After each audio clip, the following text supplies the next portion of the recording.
Hello guys, welcome to my channel. KEAM exam ഡേറ്റൊക്കെ വന്നിരിക്കുന്നു, ഡേറ്റൊക്കെ അടുത്തെത്തിയിരിക്കുന്നു. ഇനി കുറച്ച് മാസങ്ങളും കൂടെ ഉള്ളൂ. നിങ്ങൾ പഠിക്കാൻ തുടങ്ങിയെന്ന് ഞാൻ വിചാരിക്കണം. ഓക്കെ, പഠിച്ചുകൊണ്ടിരിക്കുകയാണ്, തീരാറായി എന്നൊക്കെ ഞാൻ വിചാരിക്കുകയാണ്. ഓക്കെ, ലൈക്ക് ഞാൻ പറയണതെന്ന് വെച്ചാൽ നമ്മൾ തിയറി ഫുൾ ഇങ്ങനെ വായിച്ചിട്ട് ക്വസ്റ്റ്യൻ ചെയ്യാൻ വേണ്ടി നിൽക്കരുത്. തിയറി മൊത്തം പഠിച്ചു തീർന്നിട്ടേ ഞാൻ ക്വസ്റ്റ്യൻ ചെയ്യത്തുള്ളൂ എന്നൊന്നും വിചാരിച്ചിരിക്കരുത്. കാരണം തിയറി ഭയങ്കര ബോറിംഗ് ആണ്. ഭയങ്കര ബോറിങ്. ലൈക്ക് ഞാൻ തന്നെ ഓർക്കണം, ഞാൻ ക്ലാസ്സിലിരുന്നിട്ട് ഉറക്കമായിരുന്നു. അതായത് ഞാൻ രാത്രി 10 മണിക്കൂർ ഉറങ്ങിയാലും ക്ലാസ്സിൽ ചെന്നിട്ട് ഉറക്കമായിരുന്നു ബ്രോ. ഭയങ്കര ഉറക്കം എന്ന് പറഞ്ഞാൽ ഉറക്കം. So like theory is very boring. I know. കെമിസ്ട്രിയിലെ ആണെങ്കിലും തിയറി വെരി ബോറിംഗ് ആണ്. പക്ഷേ കെമിസ്ട്രിയിലെ തിയറി നമ്മൾ പഠിച്ചേ പറ്റും. ഫിസിക്സും മാത്സിനൊക്കെ തിയറി ഇല്ല. ബട്ട് ഫിസിക്സിൻ്റെയും കെമിസ്ട്രിയുടെയും ഒക്കെ ഇച്ചിരി തിയറിയൊക്കെ ബോറിംഗ് ആണ്. അപ്പോൾ നമ്മൾ എന്താ ചെയ്യേണ്ടതെന്ന് വെച്ചാൽ നമ്മൾ PYQs ചെയ്യണം. അതായത് ഞാൻ ചെയ്ത് ഇങ്ങനെയാണ്. എനിക്ക് തിയറി ബോറിംഗായി ഫീൽ ചെയ്തുകൊണ്ട് ഞാൻ തിയറി ഒന്നും അധികം പഠിക്കാൻ നിന്നില്ല.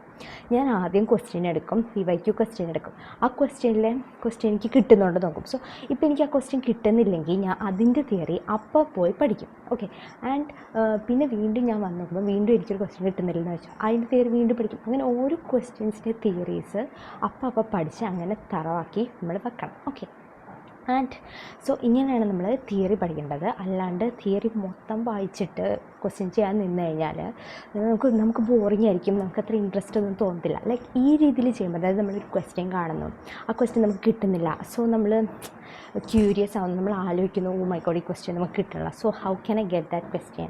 അങ്ങനെ നമ്മൾ ആ ക്വസ്റ്റ്യനിലേക്ക് പോകണു, എന്നിട്ട് അതിൻ്റെ തിയറി നോക്കണോ. അപ്പോൾ നമുക്ക് മനസ്സിലാവും, ഓ ഇങ്ങനെയാണല്ലോ, അങ്ങനെ ചെയ്യണം, ഇങ്ങനെ ചെയ്താൽ കിട്ടാമല്ലോ എന്നൊക്കെ നമ്മൾ വിചാരിച്ചിട്ട് നമ്മൾ പിന്നെ ആ ക്വസ്റ്റ്യൻ കുറച്ചുകൂടി ഇൻട്രസ്റ്റിംഗ് ആയിട്ട് ചെയ്യും. പിന്നെ അതുപോലെ വേറെ ഏത് ക്വസ്റ്റ്യൻ വന്നാലും നമുക്ക് അപ്പം ചെയ്യാൻ പറ്റും. ആൻഡ് സെക്കൻഡ് തിങ്, ഈ കീം എന്ന് പറയുന്നത് നമ്മൾ ഷോർട്ട് നോട്ട്സ് ഫുൾ ട്രിക്സ് ആണ്, ഫുൾ കുഞ്ഞു തിയറീസാണ്, ഫുൾ കുഞ്ഞു കൺസെപ്റ്റ്സ് ആണ്. They are very simple. പക്ഷേ അത് നമ്മൾ പെട്ടെന്ന് മറക്കും. സോ നമ്മൾ ചെറിയ ഷോർട്ട് നോട്ട് ബുക്ക് ഉണ്ടാക്കി വെക്കണം. അതുപോലെ ഞാൻ പറഞ്ഞില്ല, അന്ന് ചാർട്ട് ഉണ്ടാക്കാൻ, കെമിസ്ട്രിക്കൊക്കെ ചാർട്ട് ഉണ്ടാക്കി വെക്കണം. ആൻഡ് ഈ ഷോർട്ട് നോട്ട് എഴുതിയിരിക്കുന്ന ബുക്ക് എല്ലാ ദിവസവും ചുമ്മാ എടുത്ത് മറച്ച് നോക്കണം. ഓക്കെ, ആൻഡ് ഞാൻ നോട്ട്സ് പ്രൊവൈഡ് ചെയ്യാമെന്ന് പറഞ്ഞിരുന്നു. അത് ഇച്ചിരി ലേറ്റ് ആവും ഗൈസ്, ക്ഷമിക്കണം. ലൈക്ക് എനിക്കത് സോഫ്റ്റ് കോപ്പി ആക്കണ്ടേ, കുറേ സോഫ്റ്റ് കോപ്പി ഒക്കെ ആക്കാൻ കുറച്ച് സമയം എടുക്കും. And then what we have two is that, പിന്നെ എനിക്കൊരു കാര്യം ഓർമ്മിപ്പിക്കാനുള്ളത്, ഉറക്കവും ഫുഡും കളഞ്ഞ് ഒരു പണിയും ചെയ്യരുത്. രാത്രി മീൻസ് ഉറക്കം കളഞ്ഞ് ചെയ്യരുത്. രാത്രി ഇരുന്ന് പഠിച്ചോ, കുഴപ്പമില്ല. പക്ഷേ രാവിലെ അതിനനുസരിച്ച് നിങ്ങൾ ഉറങ്ങുന്നുണ്ടായിരിക്കണം. ലൈക്ക് ചിലവരുണ്ടല്ലോ രാത്രി ഭയങ്കര അടിപൊളിയായി പഠിക്കും, രാവിലെ അവർക്ക് പഠിക്കാൻ മൂടില്ല. ശരി, അവർ രാത്രി എന്ന് പഠിച്ചോ, പക്ഷേ രാവിലെ അതിനനുസരിച്ച് ഉറങ്ങിയാൽ മതി. Like okay. ആൻഡ് ഞാനെങ്ങനെയായിരുന്നു, ഉറക്കവും ഫുഡും വിട്ട് ഞാൻ ഒരു കാര്യം ചെയ്തിട്ടില്ല ഗൈസ്. ലൈക്ക് എനിക്ക് ഫ്രണ്ട്സ് ഉണ്ട്, അവരൊക്കെ ഉറക്കം കളഞ്ഞ് പഠിച്ചവരുണ്ട്. പക്ഷെ അവർക്കൊന്നും അവരുടെ എക്സാമിന് പെർഫോം ചെയ്യാൻ പറ്റിയിട്ടില്ല. ഓക്കെ, സോ ശരി, നിങ്ങൾക്കിപ്പം നിങ്ങൾ 12th കുറച്ച് മാർക്ക് കുറഞ്ഞു എന്ന് വെച്ചാലും,